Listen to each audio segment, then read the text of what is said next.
Imagina estar al borde de perderlo todo, la tierra seca, el ganado muriendo, las deudas acumulándose, la desesperación apretando el pecho hasta que respirar duele. Ahora imagina que, en medio de esa noche interminable, alguien aparece, un jinete de negro, un caballo de ojos encendidos, una voz tranquila, demasiado tranquila, que te ofrece exactamente lo que necesitas. No pide dinero, no pide sangre, solo algo que, según él, igual vas a perder algún día. Así comienzan todas estas historias, hombres que no eran malos, padres que solo querían proteger a su familia, rancheros que buscaban salvar su legado, personas comunes que creyeron que podían negociar con la oscuridad y salir ganando. Pero nadie lee la letra pequeña cuando el miedo toma el control. En estas historias escucharás pactos sellados bajo lunas rojas, ganado que nunca enfermó, haciendas que florecieron de la noche a la mañana, canciones que jamás debieron cantarse completas y caminos donde la justicia tuvo un precio más alto que la muerte. Todos recibieron lo que pidieron, y todos pagaron más de lo que imaginaron. Porque el charro negro no engaña, no miente, no rompe sus promesas. Él cumple. Y cuando llega el momento de cobrar, no importa cuántos años hayan pasado, no importa cuántas oraciones se recen, no importa cuántas veces intentes huir. El sonido de los cascos siempre vuelve. Mientras escuchas estas historias, pregúntate algo muy simple. ¿Qué estarías dispuesto a entregar a cambio de prosperidad, justicia o fama eterna? Don Eusebio era el ranchero más pobre del mezquital. Sus tierras, agrietadas por el sol inclemente, se extendían como un pellejo viejo bajo el cielo implacable. El ganado, costillas marcadas bajo el pelaje opaco, moría uno por uno, dejando esqueletos blanqueados que parecían advertencias en el desierto. Su casa, de adobe desmoronado, guardaba solo silencio y la sombra de una esposa muerta años atrás por la fiebre. La miseria era su único compañero fiel. Fue en la víspera del Día de los Muertos cuando el cielo se tiñó de un rojo profundo, como sangre diluida en agua. La luna, enorme y carmesí, ascendió sobre los mezquites, proyectando sombras alargadas que se retorcían en el suelo. Don Eusebio, sentado en su portal vacío, contemplaba el fin de su mundo cuando el sonido llegó, un trote lento, metódico, que no pertenecía a ningún caballo de la región. De entre la penumbra surgió el jinete. Montaba un corcel negro como el carbón recién extraído, con ojos que brillaban como ascuas. El charro vestía traje de gala plateado que parecía tejido con luz de luna, sombrero de ala ancha adornado con filigranas oscuras y botines que relucían a pesar del polvo.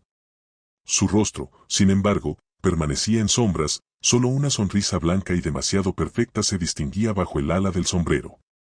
Don Eusebio, dijo la voz, suave como seda rasgada. Veo que la tierra te ha sido cruel. El ranchero, más asombrado que asustado, apenas asintió. Podría cambiar tu fortuna. Continuó el charro negro. Aguas que nunca se agoten, tierras que den frutos como en el Edén, ganado que se multiplique como las estrellas. Riqueza que tus tataranietos disfrutarán. ¿A qué precio? Susurró don Eusebio, aunque en el fondo ya lo sabía. Lo que todos dan al final, respondió el charro. Solo pido lo que llegará de todas formas. Tu alma, cuando la muerte te llame. Un plazo de 20 años para disfrutar de la abundancia. La luna roja se reflejó en los ojos del caballo. Don Eusebio miró sus manos callosas, la tierra estéril, la sombra de la pobreza que lo había consumido. Asintió. El charro negro extendió una mano enguantada. Don Eusebio estrechó la suya, y un frío como el de la tumba lo recorrió hasta los huesos. Cuando alzó la vista, el jinete había desaparecido, dejando solo el olor a azufre y tierra mojada. Al amanecer, el milagro comenzó. De las grietas secas brotó agua cristalina que formó un arroyo cantarín. La tierra árida se cubrió de hierba verde y espesa. Los pocos animales que quedaban se levantaron fortalecidos, y para el mediodía, el corral estaba lleno de vacas lustrosas y caballos nerviosos. Los árboles frutales, secos durante una década, florecieron de golpe, cargándose de mangos, naranjas y duraznos que brillaban bajo el sol.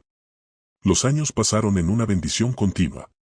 Don Eusebio reconstruyó su casa hasta convertirla en la hacienda más hermosa del valle. Sus pozos nunca se secaban, sus cosechas eran legendarias, su ganado ganaba premios en ferias distantes. Se casó con una mujer joven y bella, tuvo hijos que crecieron fuertes y sanos.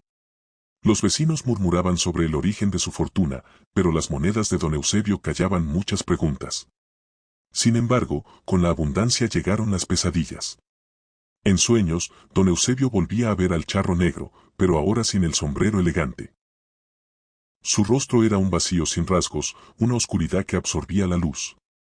El caballo de ojos de ascua relinchaba en la distancia, y un tic-tac constante, como el de un reloj gigante, marcaba el tiempo que le quedaba.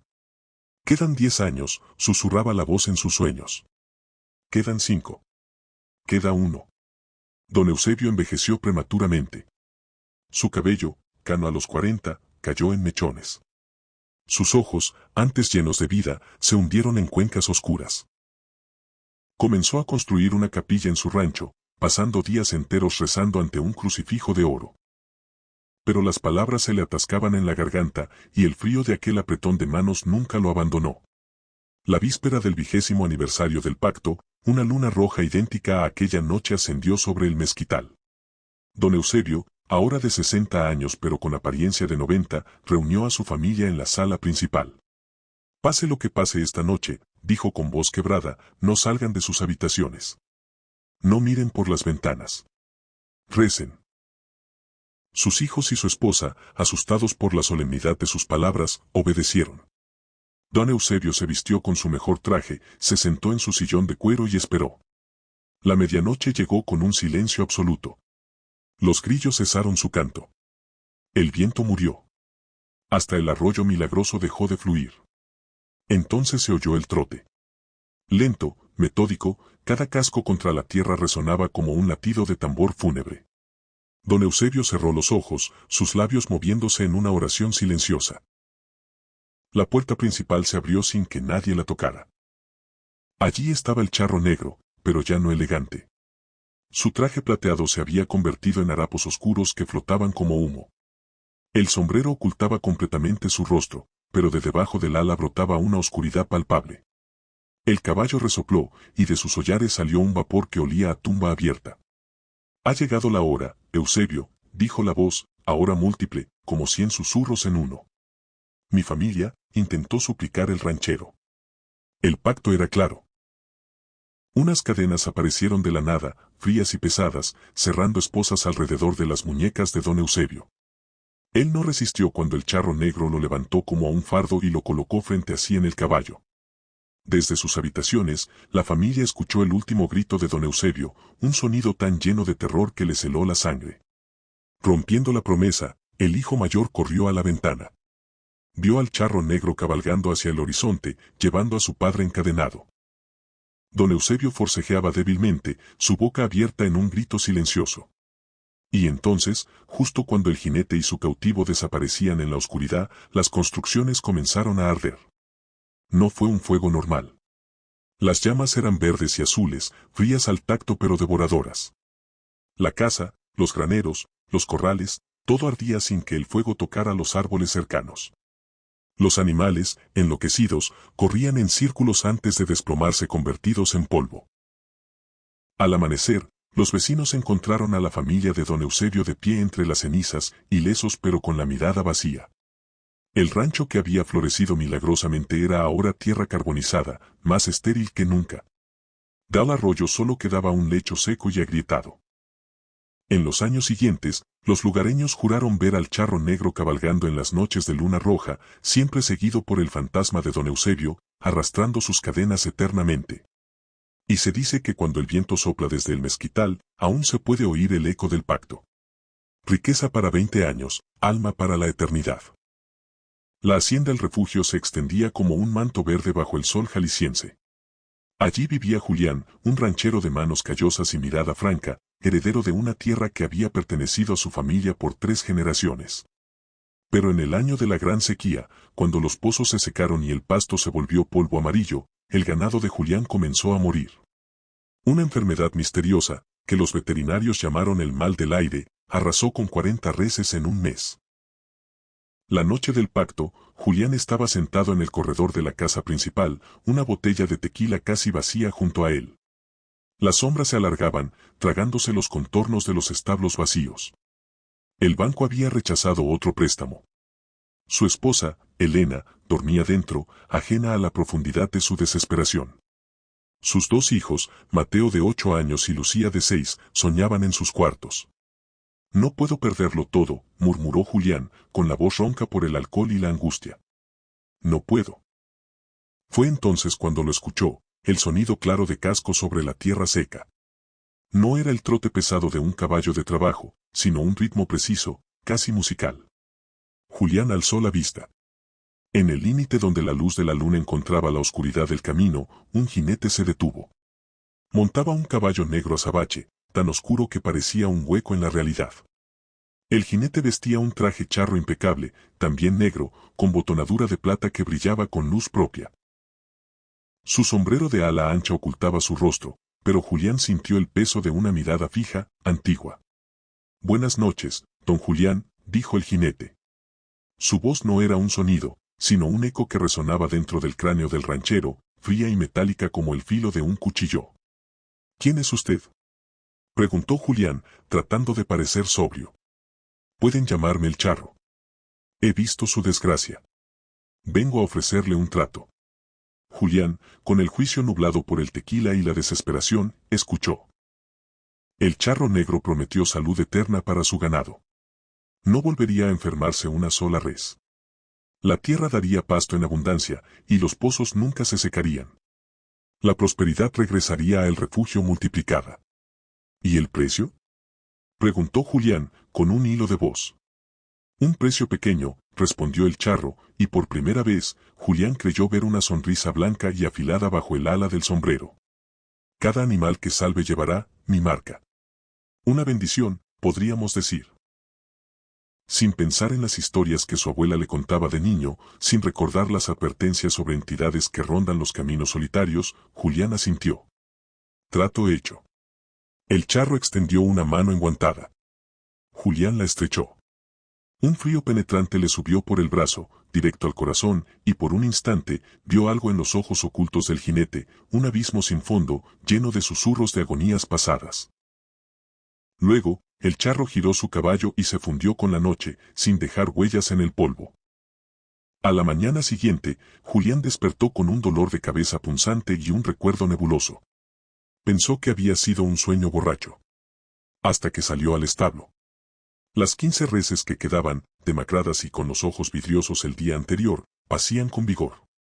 Su pelaje brillaba. Los pozos, secos desde hacía meses, tenían agua fresca y cristalina. Y en el lomo de cada animal, justo sobre el hombro, había una marca nueva, un pequeño símbolo grabado en la piel, como si hubiera nacido con él. Parecía un ojo estilizado, o tal vez una herradura invertida. Los años pasaron. El refugio floreció como nunca. El ganado de Julián se hizo famoso en todo Jalisco. Jamás una sola vaca tosió, jamás cogió un toro. Los compradores pagaban fortunas, y aunque algunos comentaban la extraña marca y sentían un escalofrío al tocar a los animales, el dinero ahogaba las supersticiones. Pero Julián cambiaba. La prosperidad no le trajo paz. Soñaba con el charro negro. Soñaba con el frío de su mano.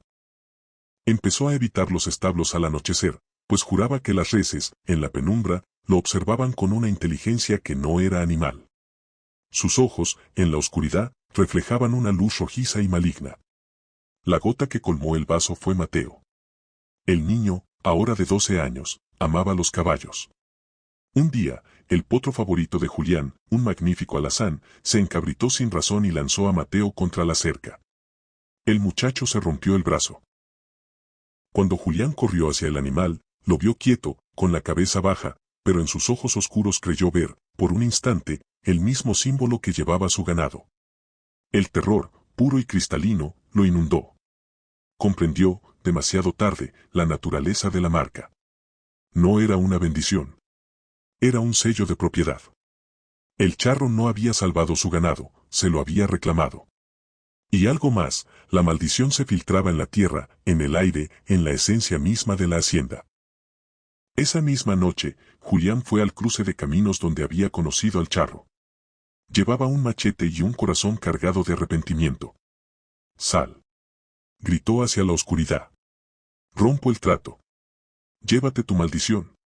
Llévate el ganado, llévate todo, pero déjanos en paz». El viento silbó. Una neblina fría se levantó del suelo, y de ella emergió el caballo negro. El charro estaba allí, como si hubiera estado esperando todo el tiempo.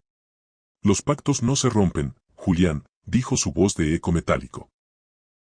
Solo se cumplen. Y el mío aún no está completo. ¿Qué quieres? ¿Más dinero? ¿La tierra? Tómala. El charro negro se rió, un sonido que hizo retorcerse a los grillos. Yo no vengo por lo que ya tengo. Vengo por lo que aún no he reclamado. El precio por salvar tu ganado fue tu ganado. Pero aceptaste mi ayuda para salvar tu hacienda, tu legado. El precio por eso es tu linaje. Julián sintió que el mundo se desmoronaba. No, suplicó. Por favor. Mis hijos. Tú elegiste ver tu apellido perpetuarse en la prosperidad, no en la sangre, cortó el charro, implacable. Ahora verás cómo se desvanece. Serás el último. Vivirás para verlo. Esa será tu penitencia. Antes de que Julián pudiera gritar de nuevo, el charro y su caballo se disolvieron en la neblina. El horror comenzó al día siguiente.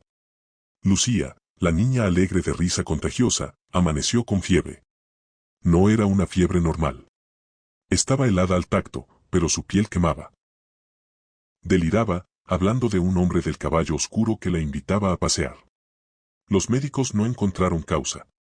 Murió en 3 días, con los ojos abiertos, mirando un rincón vacío de la habitación con terror absoluto. Elena, destrozada por el dolor, se encerró en su habitación. Una semana después, Julián la encontró. Se había ahorcado con el rebozo de seda que Lucía más le gustaba. En la nota decía, lo veo en los espejos. Viene por Mateo. No puedo quedarme para verlo.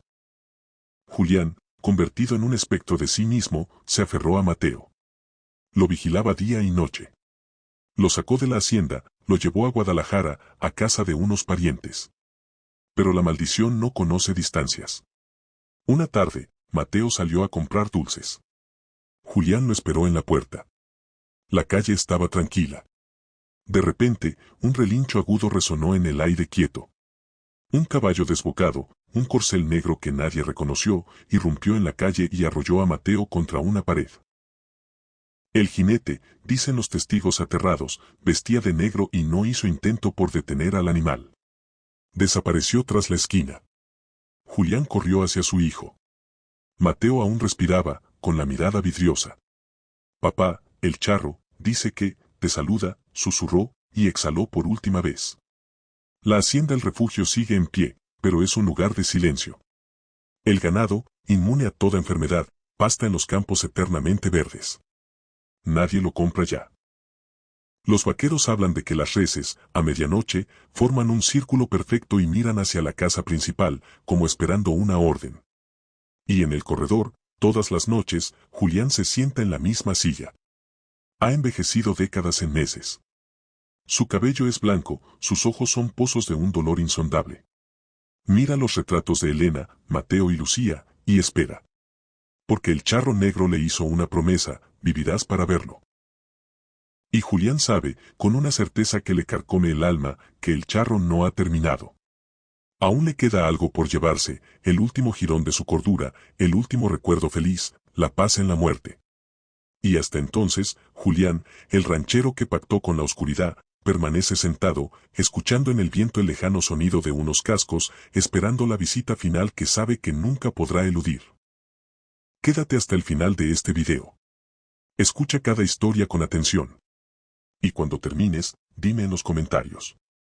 ¿Cuál fue el pacto más aterrador? El Camino Real, una ruta polvorienta que serpenteaba entre montañas agrestes y cañones profundos, había sido durante décadas el dominio de don Mateo. Pero en aquellos últimos años, su nombre se pronunciaba con un temor reverencial que antes no existía. Los viajeros nocturnos se santiguaban al mencionarlo, y las madres asustaban a sus hijos con la promesa de que don Mateo te llevará si no te portas bien. Pero la verdad era más compleja, y su origen se remontaba a una noche de luna menguante, cuando el destino de Mateo cambió para siempre. La carreta chirriaba con cada movimiento, las ruedas de madera protestando contra las piedras del camino. Don Mateo, un hombre ya entrado en años pero de complexión robusta, apretaba las riendas con manos callosas. Su mirada escrutaba la oscuridad con la desconfianza del que ha sido traicionado demasiadas veces. En los últimos 6 meses, había sido asaltado 4 veces en este mismo tramo del camino real. Le habían robado mercancía, dinero, todo. Esta vez era diferente, murmuró para sí, aunque en el fondo sabía que llevaba consigo solo una vieja escopeta de un solo cañón que más bien servía para asustar pájaros que para defenderse de bandidos experimentados. El silencio era absoluto, roto solo por el croar lejano de los sapos y el ulular de un búho. De repente, 3 jinetes emergieron de la sombra de unos peñascos, bloqueando el camino. Mateo los reconoció de inmediato, los mismos que lo habían despojado la última vez. «Buenas noches, viejo», dijo el líder, un hombre con una cicatriz que le cruzaba el ojo izquierdo. «Parece que no aprendes. ¿Traes algo valioso para nosotros esta noche?» Mateo intentó alcanzar la escopeta, pero uno de los bandidos ya había desmontado y le arrebató el arma con facilidad. La risa burlona de los hombres resonó en la noche mientras vaciaban su carreta por 5ª vez. Cuando se alejaron galopando, dejando a Mateo entre la polvareda y la humillación, algo cambió dentro de él. No era solo rabia, era una oscuridad profunda, un deseo de venganza que consumía toda razón. «Daría mi alma por tener justicia», susurró al vacío, sin saber que alguien, o algo, escuchaba. El aire se enfrió de repente. Las sombras alrededor parecieron espesarse, volverse sustanciales. Y entonces, emergiendo de la negrura más absoluta, llegó él. Montaba un caballo negro como el carbón, con ojos que brillaban como brasas. Su traje de charro era impecable, pero de un negro tan profundo que parecía absorber la luz de la luna. El charro negro desmontó sin hacer ruido, sus botas no levantaron polvo al tocar el suelo. «Don Mateo», dijo su voz, que sonaba como el crujir de ramas secas y el susurro de la tierra. «He escuchado tu plegaria». Mateo retrocedió, cruzándose. «¿Quién? ¿Qué eres?» «Un oferente», respondió el charro. «Tú pides justicia. Yo te ofrezco los medios». De su cinturón desprendió una pistola que parecía hecha de oscuridad solidificada.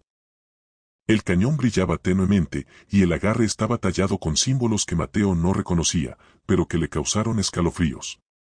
«Esta arma nunca falla», continuó el charro negro. «Cada bala encontrará su objetivo, sin excepción. Pero hay un precio». «¿Qué precio?», preguntó Mateo, incapaz de apartar la vista del arma. «Cada bala que dispares te acercará más a mí», explicó el charro. «Cada vida que tomes con esta pistola será un ladrillo en el muro de tu condena. Cuando la última bala sea disparada, serás mío». Mateo dudó solo un instante. Luego recordó las risas burlonas, el vacío de su carreta, la humillación. Extendió la mano y tomó la pistola. Era sorprendentemente fría, como si hubiera estado enterrada en hielo durante siglos. «Lo acepto», dijo. El charro negro asintió lentamente. «Que así sea». Montó su caballo y se desvaneció en la oscuridad, como si nunca hubiera estado allí. La primera vez que Mateo usó la pistola fue una semana después. Los mismos 3 bandidos intentaron asaltarlo nuevamente. Cuando el líder con la cicatriz se acercó burlonamente, Mateo desenfundó el arma negra. No apuntó, simplemente pensó en el hombre, y el disparo resonó por sí solo. La bala describió una curva imposible y encontró el corazón del bandido. Los otros 2 huyeron aterrorizados, pero la pistola disparó 2 veces más. 2 balas, 2 muertes. Mateo sintió una frialdad en su pecho que nunca antes había experimentado, como si una parte de su calor vital se hubiera escapado con cada disparo. Las noticias se esparcieron. Don Mateo tenía un arma mágica, decían. Un arma que no fallaba. Pronto, no solo los bandidos le temían, sino también los vecinos, los comerciantes, incluso el sheriff del pueblo más cercano. Mateo se volvió leyenda, el protector del camino real, el justiciero implacable. Pero con cada bala disparada, Mateo sentía el frío crecer dentro de él. Sus sueños se poblaban de sombras que susurraban su nombre. En el espejo, a veces creía ver reflejos de un hombre más delgado, más pálido, con ojos vacíos. Pasaron los meses. La pistola nunca necesitaba recarga, siempre tenía una bala disponible cuando Mateo la necesitaba. Disparó contra ladrones, asesinos, y finalmente, contra cualquiera que considerara una amenaza, por mínima que fuera. La línea entre justicia y venganza se difuminó hasta desaparecer. Una noche, contó mentalmente sus víctimas, 47. 47 balas, 47 almas. Y con cada una, había sentido como algo se le arrancaba del pecho. Solo le quedaban 3 balas, lo sabía en lo más profundo de su ser. Fue entonces cuando el charro negro regresó. Apareció en el patio de la humilde casa que Mateo habitaba cerca del camino. Esta vez, su presencia era aún más opresiva, el aire olía a tierra recién removida y a flores marchitas. Tu deuda está casi saldada, Mateo, dijo el charro. 3 balas más, y serás mío para siempre. Mateo sintió pánico por primera vez. No, no puedo. No quiero ir contigo. Un pacto es un pacto, respondió el charro, y había un dejo de diversión en su voz sin vida. Pero hay una salida.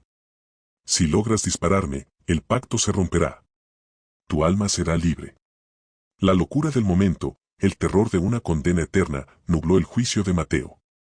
Desenfundó la pistola negra, aquella que nunca fallaba, y apuntó directamente al corazón del charro negro. Perdóname, murmuró, y apretó el gatillo. El disparo nunca llegó a oírse. En lugar del estampido habitual, la pistola emitió un gemido agónico, como de un animal herido. Luego, comenzó a desintegrarse en las manos de Mateo, convirtiéndose en polvo negro que se escurrió entre sus dedos como arena. El charro negro no se rió, pero su satisfacción era palpable. Nunca falla, dijiste. Y no ha fallado. La última bala ha encontrado su objetivo verdadero. Mateo miró sus manos vacías, luego su propio pecho. No había herida visible, pero sintió como el último vestigio de calor abandonaba su cuerpo. Un frío permanente se instaló en sus huesos. Tu castigo no será el infierno que imaginas, explicó el charro. Serás el protector eterno del camino que tanto defendiste. Pero no como hombre, sino como sombra.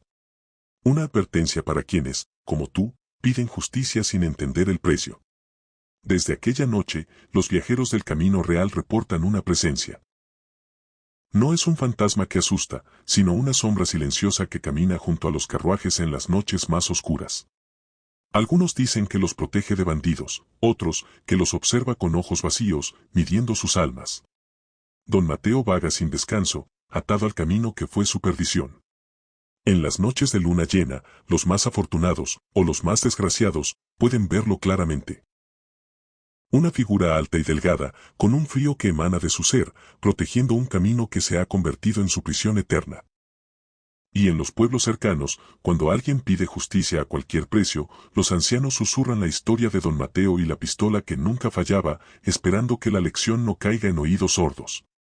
Porque en el camino real, algunas deudas se pagan más allá de la muerte, y algunas sombras nunca encuentran paz.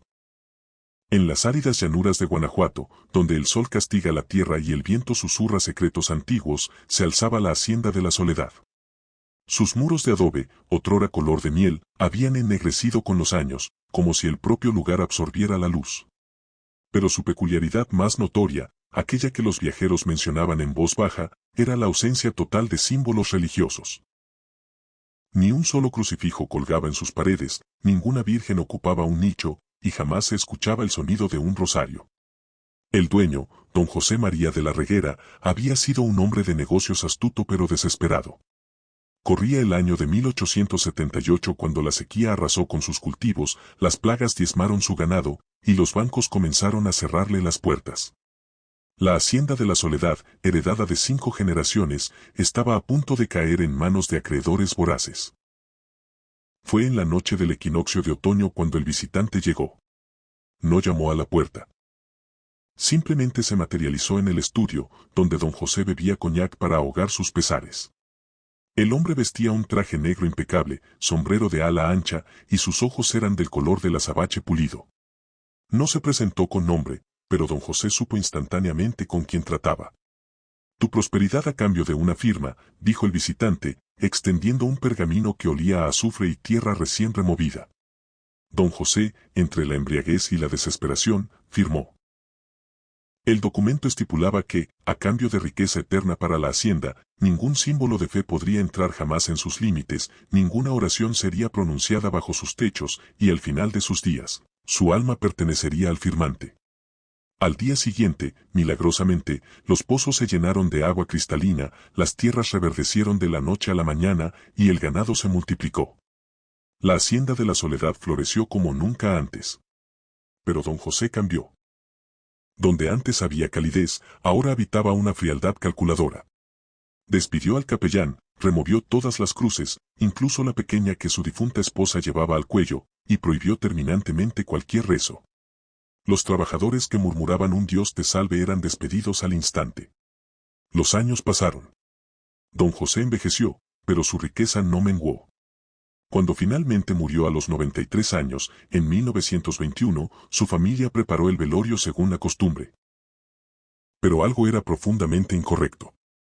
A pesar del calor agobiante de Guanajuato, el cuerpo no manifestaba rigidez cadavérica.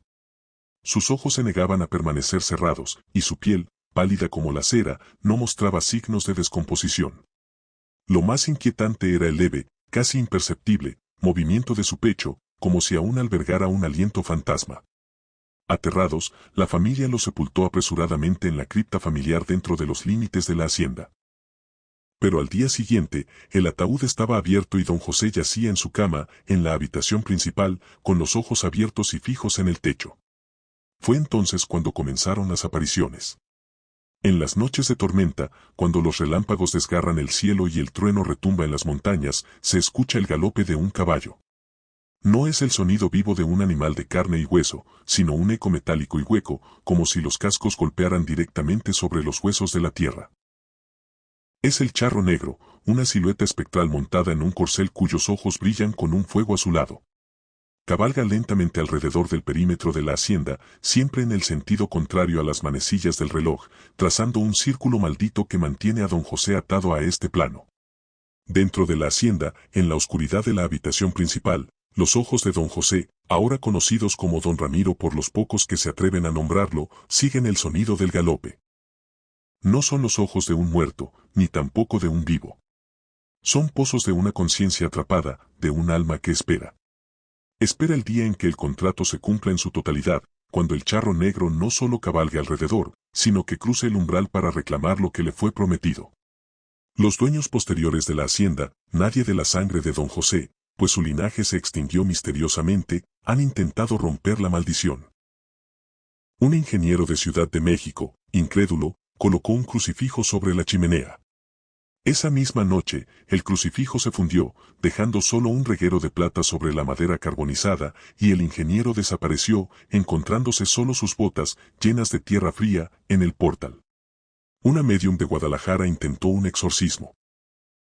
Al pronunciar las primeras palabras sagradas, todas las velas se apagaron simultáneamente y los espejos de la casa reflejaron, por un instante, la imagen del charro negro de pie detrás de ella. La mujer huyó, y desde entonces sufre de un mutismo permanente. La hacienda sigue en pie, técnicamente operativa, pero administrada desde lejos.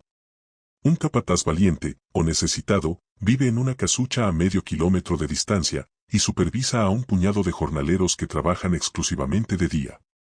Nadie se queda después del ocaso. Las reglas son simples y se transmiten de boca en boca. No traer símbolos religiosos, no rezar, y al escuchar el galope en la tormenta, encerrarse con llave y no mirar por la ventana. Don Ramiro yace aún en su lecho. Su cuerpo, intacto después de un siglo, es un testimonio mudo del precio de la ambición. Sus ojos, abiertos, miran hacia la ventana que da al camino circular. En ellos no hay terror, ni arrepentimiento, solo una paciencia infinita y sombría. Espera. Espera el sonido del galope que no se detendrá en el límite, sino que entrará por el portón. Espera el chirrido de la puerta principal abriéndose. Espera los pasos resonantes en el corredor de baldosas. Espera el día en que el charro negro extienda su mano enguantada y pronuncie las palabras que pondrán fin a su vigilia. José María de la Reguera, ha llegado la hora. Vengo por lo mío. Y solo entonces, cuando el alma sea finalmente reclamada, el cuerpo de don Ramiro podrá por fin descansar y la hacienda de la Soledad conocerá el silencio verdadero. O quizás, solo quizás, el charro negro buscará un nuevo dueño para el lugar y el ciclo comenzará de nuevo. Porque en Guanajuato, algunas tierras no se cultivan con agua, sino con promesas rotas, y se cosechan no con grano, sino con almas atrapadas entre dos mundos. En las polvorientas cantinas del norte, donde el tequila fluye como agua amarga y las guitarras lloran con el viento, se susurra una advertencia entre los valientes: no cantes completo el corrido del coyote. Pero siempre hay algún borracho con más orgullo que sentido, algún joven impresionable que quiere probar su temple, y entonces las cuerdas rasgan una melodía antigua y la historia maldita vuelve a respirar. Pedro el Coyote no fue siempre una sombra. En vida, fue un ranchero de manos duras como piedra y orgullo más alto que las montañas de la sierra. Su hacienda, el refugio del Coyote, se extendía sobre leguas de tierra árida que él gobernaba con puño de hierro. Los peones le temían, los vecinos le envidiaban, y su nombre resonaba en toda la región como un trueno lejano. Pero Pedro no quería ser recordado como un hombre más, quería que su leyenda sobreviviera a los siglos, que su nombre se grabara en la memoria del desierto para siempre. Fue en la noche del Día de los Muertos, cuando el velo entre mundos se adelgaza, cuando Pedro se encontró con él. Cabalgaba de regreso a la hacienda, embriagado de mezcal y de su propia importancia, cuando un jinete oscuro emergió de la nada, bloqueando el camino. El caballo del visitante era negro como el carbón, sus ojos brillaban con un fuego rojo, y su jinete vestía un traje charro de terciopelo negro impecable, con detalles plateados que parecían hechos de luz de luna solidificada. Era el charro negro, el coleccionista de almas, el árbitro de destinos trágicos. Pedro el Coyote, dijo la voz del jinete, suave como la seda pero fría como la tumba. Tu orgullo es tan vasto como tu tierra, pero la tierra perdura y los hombres se olvidan. ¿Qué ofreces a cambio de la eternidad? Pedro, desafiante, bajó de su caballo. Quiero que mi nombre nunca muera. Que se cante en las cantinas, que se cuente alrededor del fuego, que los niños susurren mis hazañas con temor y respeto. El charro negro sonrió, una grieta pálida en la oscuridad de su rostro. La inmortalidad tiene un precio. Tu alma a cambio de un corrido. Una canción que viajará de boca en boca, de generación en generación. Pero cada vez que se cante completa, tú deberás presenciarlo. Escucharás tu historia, tu gloria y tu caída, una y otra vez, atado a la melodía que te hizo eterno. Sin vacilar, Pedro aceptó. Firmó un pacto invisible con su propia arrogancia. Su actitud comenzó a cambiar, los eventos se precipitaron. Pedro se volvió más violento, más temerario. Provocó una guerra sangrienta con un rancho vecino por un pozo de agua, traicionó a sus hombres más leales, y finalmente, en una balacera bajo un sol inclemente, cayó atravesado por 3 balas. Sus últimos pensamientos no fueron de arrepentimiento, sino de triunfo: ahora comenzará mi leyenda. Y así fue. Un trovador anónimo, quizás el mismo charro negro con otra cara, compuso el corrido de Pedro el Coyote. Hablaba de su ferocidad, de su hacienda, de su trágico final. La canción se propagó como un incendio en pasto seco. Pero pronto surgieron los rumores. Quienes la cantaban completa, especialmente a altas horas de la noche en cantinas casi vacías, experimentaban lo mismo. Primero, la temperatura bajaba bruscamente. Las velas parpadeaban y se apagaban. Un silencio pesado, cargado de presagio, ahogaba la risa y el bullicio. Luego, desde la puerta, llegaba el sonido de cascos. No eran los cascos de un caballo normal, sino un golpe metálico y lento, como si herraduras de obsidiana golpearan el suelo de madera. La puerta de la cantina se abría sola, y él entraba. El charro negro, montado en su corcel espectral, cruzaba el umbral. Su presencia no ocupaba espacio, sino que devoraba la luz, creando un vacío de sombra a su alrededor.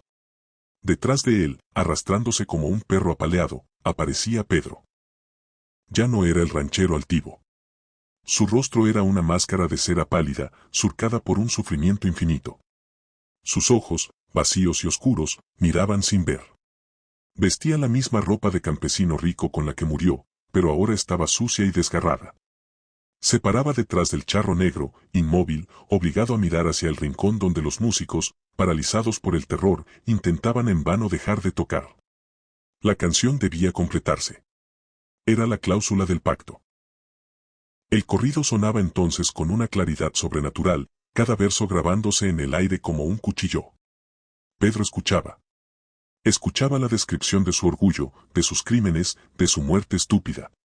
Un sollozo seco, más desgarrador que cualquier grito, a veces escapaba de sus labios cerrados. Veía a los presentes, a los borrachos ahora sobrios de miedo, a los valientes que se orinaban en los pantalones, aprendiendo su historia, fijando su maldición en sus memorias. Cuando la última nota se extinguía, el charro negro giraba lentamente su cabeza hacia Pedro. Una mirada de desprecio infinito. Luego, ambos se desvanecían, dejando solo el frío, el olor a tierra recién removida y azufre, y un terror que se instalaba en las vigas del lugar. La leyenda creció. Algunos dicen que Pedro intenta advertir a los cantantes. Que en el segundo verso, si se presta atención, se puede oír un gemido de fondo en la guitarra. Que en el reflejo de la botella de tequila, justo antes del estribillo, a veces se ve su rostro desesperado. Pero el orgullo humano es un demonio familiar. Siempre hay alguien que, retado por la superstición o impulsado por una bravata estúpida, decide probar la leyenda. Como aquella noche en La Llorona, una cantina perdida cerca de una mina abandonada. Un grupo de jóvenes ingenieros, escépticos y burlones, retaron al viejo trovador ciego que tocaba en un rincón. Cuéntanos la peor historia que tengas, abuelo. La más de miedo. El viejo, que había perdido la vista pero no la percepción, negó con la cabeza. Hay una que no debe cantarse, hijos. Es un camino de ida. Pero los jóvenes, embriagados y seguros de su modernidad, insistieron. Le pagaron con un billete grueso.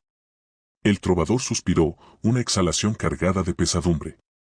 Sus dedos, nudosos y sabios, encontraron las cuerdas de la guitarra. Y comenzó. Desde el primer verso, el ambiente cambió. La música no salía del instrumento, sino que parecía emanar de las paredes, del suelo, del aire mismo. Los jóvenes dejaron de reír. El frío los envolvió.